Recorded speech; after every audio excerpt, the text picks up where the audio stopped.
হযরত মুসা আলাইহিস সালাম আল্লাহর দেওয়া সমস্ত আদেশগুলো দায়িত্ব সহকারে পালন করেছেন। এবার তার বিশ্রামের পালা। তাছাড়া হযরত মুসা আলাইহিস সালামের অনেক বয়স হয়ে গেছে। তিনি অতীতের সমস্ত কথাগুলো মনে মনে ভাবছেন। এর মধ্যেই হঠাৎ একদিন হযরত আজরাইল আলাইহিস সালাম হযরত মুসা আলাইহিস সালামের সামনে এসে দাঁড়ালেন। আজরাইলকে দেখে হযরত মুসা আলাইহিস সালাম বললেন, হে আজরাইল, তুমি কি আমার জান কবজ করতে এসেছো? তখন আজরাইল আলাইহিস সালাম বললেন, হ্যাঁ, আমি আল্লাহর আদেশে আপনার জান কবজ করতে এসেছি। তখন মুসা আলাইহিস সালাম বলেন, তুমি কি আমার সেই মুখ দিয়ে জান কবজ করবে, যে মুখ দিয়ে আমি আল্লাহ রাব্বুল আলামিন এর সাথে কথা বলেছি? তখন হযরত আজরাইল আলাইহিস সালাম বললেন, তাহলে আমি আপনার চোখ দিয়ে জান কবজ করব। তখন মুসা আলাইহিস সালাম বললেন, কোন চোখ দিয়ে জান কবজ করবে? যে চোখ দিয়ে আমি আল্লাহর নূরের তাজাল্লি প্রদর্শন করেছি। তখন হযরত আজরাইল আলাইহিস সালাম বললেন, তাহলে আমি আপনার নাক দিয়ে জান কবজ করব। এবার হযরত মুসা আলাইহিস সালাম বললেন, এই নাক দিয়ে আমি আল্লাহ রাব্বুল আলামিনের বেহেশতের ঘ্রাণ অনুভব করেছি।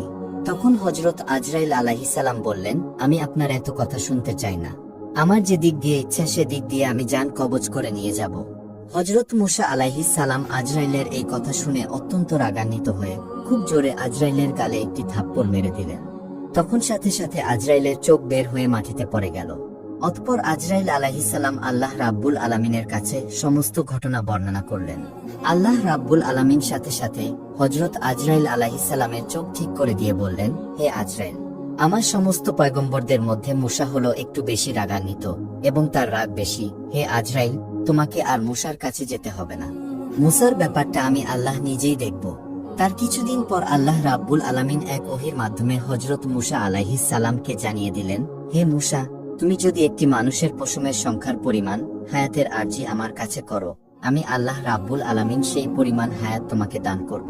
তুমি পৃথিবীতে যতদিন থাকার ইচ্ছা পোষণ করো, আমি তোমাকে ততদিন রাখব।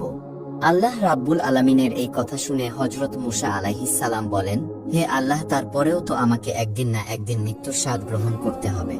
তাহলে এত কষ্ট করে এতদিন এই পৃথিবীতে থেকে কি হবে? হে আল্লাহ, আমি এই পৃথিবীতে এতদিন থাকতে চাই না। আমি তোমার সান্নিধ্য লাভ করতে চাই। আমি অতি শীঘ্রই তোমার দিদার লাভ করতে চাই।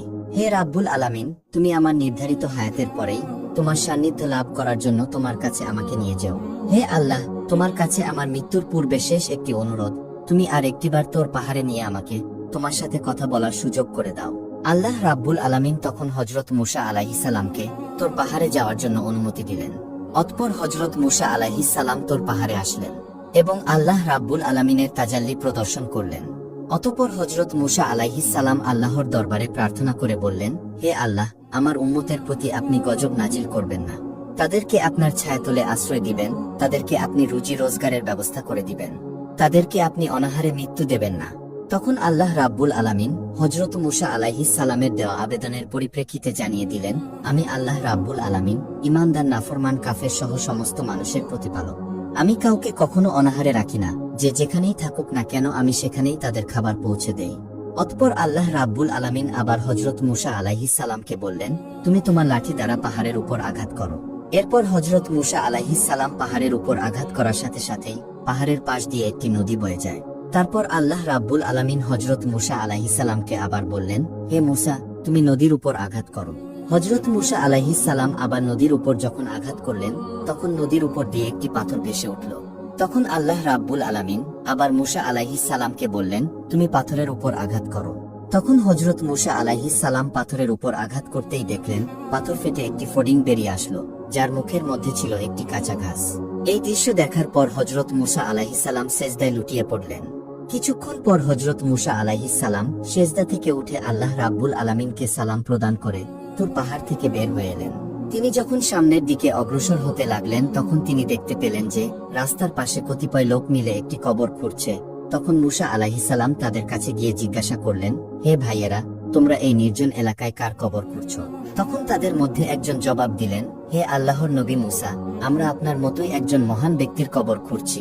আপনিও আমাদের সাথে এই সওয়াবের কাজে শরীক হতে পারেন। তখন তাদের কথায় হযরত মুসা আলাইহিস সালাম তাদেরকে কবর খোঁড়ার কাজে সাহায্য করলেন।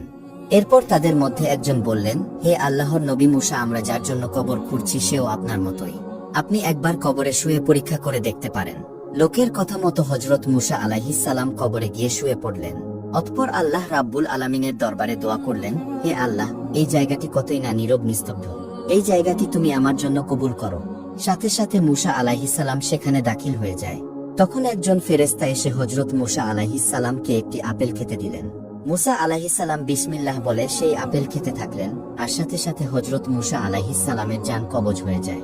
এরপর ওই ফেরেশতা হযরত মূসা আলাইহিস সালামকে কবর থেকে উঠিয়ে গোসল করিয়ে জানাজা পড়িয়ে পুনরায় ওই কবরে দাফন করে দিলেন।